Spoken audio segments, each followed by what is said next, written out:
आदि तूच अंती तूच तूच सर्व ठाई। भिवू नकोस, मी तुझ्या पाठीशी उभा आहे. तर बांधवांनो, सगळ्यांचं लाडकं आराध्य दैवत लाखो लोक रोज स्वामींच्या नामाचा जप करतात आणि संकटात स्वामी भक्ताच्या हाकेला धावून येतात. जो भक्त स्वामींची मनापासून सेवा करतो, नामस्मरण करतो, त्याला संकटातून स्वामी बाहेर काढतात. याची प्रचिती अनेक भक्तांना आली. स्वामी म्हणतात, भिवू नकोस, मी तुझ्या पाठीशी आहे. स्वामींचा धावा जो मनापासून करतो त्याच्यामध्ये तिला स्वामी धावून येतात. हम गया नाही जिंदा आहे असे सतत म्हणणारे आजही आपल्यात आहेत. पण बांधवांनो, 30 एप्रिल 1878 वार मंगळवार आणि याच दिवशी स्वामींनी हा नश्वर देह ठेवला. त्या दिवशी अक्कलकोट दुःखात बुडालं.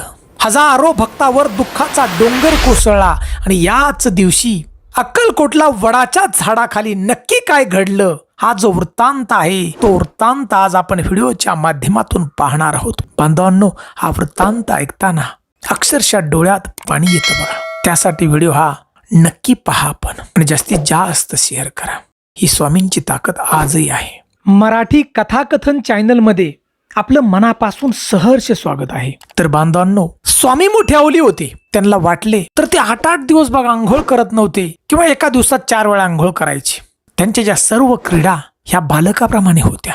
30 एप्रिल 1878 या दिवशी मंगळवार होता. बांधवांनो, हा जो प्रसंग आहे तो अक्कलकोटचा आहे, वडाच्या झाडाखालचा. गेले 15 दिवस स्वामी विचित्र लक्षणे दाखवत होते. 12 दिवस झाले स्वामींनी अन्न घेतलं नव्हतं.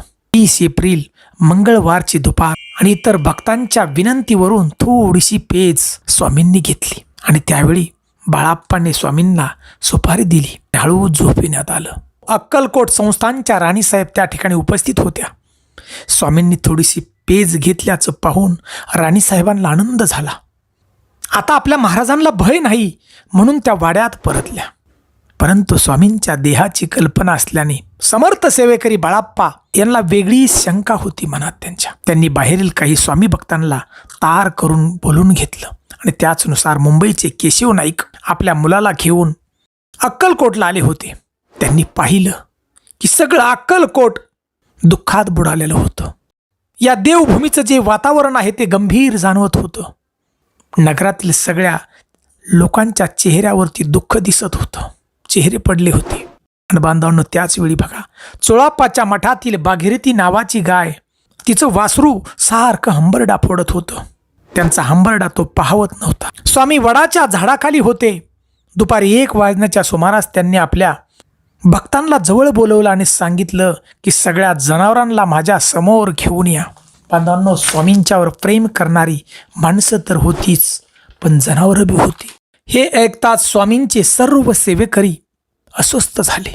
तरीही स्वामींची आज्ञा म्हणून सर्व जनावरांना त्या ठिकाणी आणण्यात आलं आणि त्या दिवशी सर्व नैवेद्य जनावरांना टाका असं स्वामींनी सांगितलं. माझी सगळी वस्त्र या मुक्या जनावरांच्या अंगावर घाला असं स्वामींनी सांगितलं.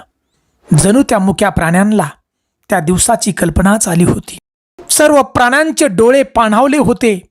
त्या मुक्या प्राण्यांच्या डोळ्यातून पाणी वाहत होतं. आणि त्यावेळेला स्वामींनी जनावरांच्या पाठीवरून प्रेमानं हात फिरवला. स्वामींची प्रेमाची थाप परत भेटणार नाही म्हणून त्या जनावरांनी हंबरडा फोडायला चालू केलं. आणि त्याच नंतर बघा, स्वामी समर्थ पलंगावरती बसले. स्वामींची ती विचित्र लीला पाहून लोकांच्या हृदयाचा ठोका चुकत होता. स्वामींनी आपल्या भक्ताला बोलवलं.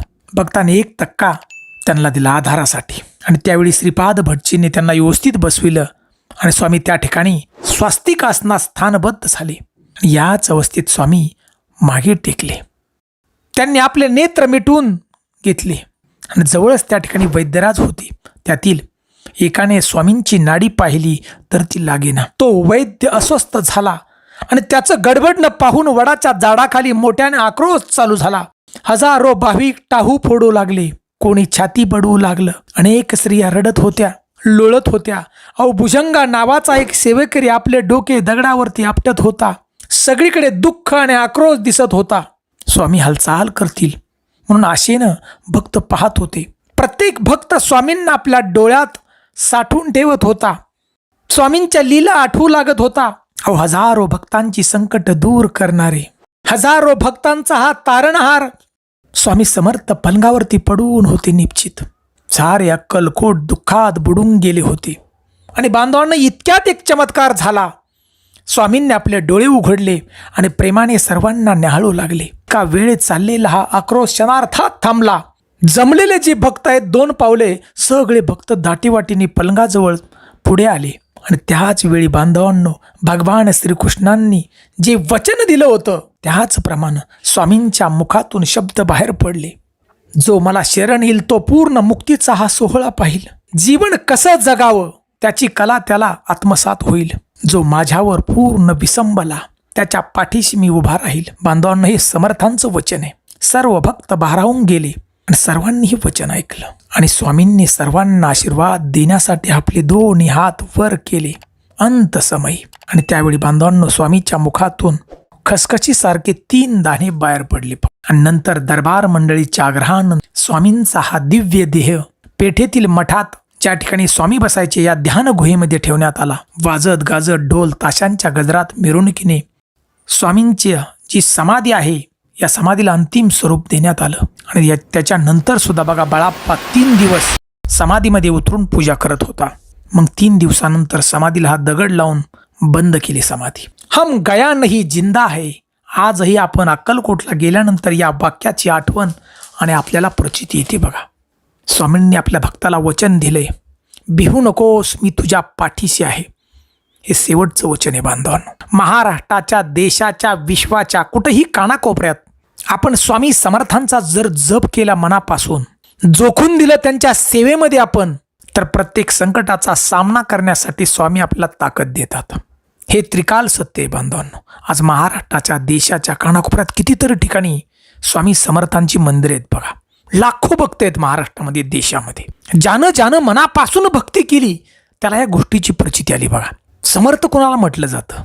ज्यानं हे निर्माण केलंय त्याला समर्थ म्हटलं जातं बांधवांनो. दुसरं कुणालाही समर्थ म्हणता येत नाही. म्हणून स्वामी समर्थ, की ज्यांनी अखंड सृष्टी निर्माण केली, त्यांचा अवतार येते गुरुदेव दत्तात्रयांचा.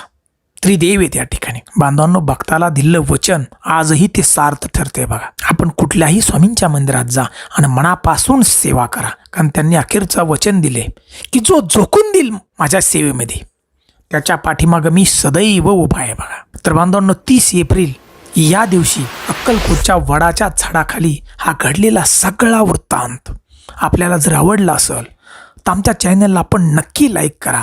चॅनलवरती प्रथम असाल तर नक्की सबस्क्राईब करा आणि बेल घंटीचं बटन दाबा. आणि हा व्हिडिओ कुठल्या गावातून पाहताय त्या गावाचं नाव नक्की शेअर करा. आणि आम्हाला कमेंट म्हणून श्री स्वामी समर्थ अशी एक कमेंट आम्हाला नक्की द्या. बघा, जय हिंद, जय भारत.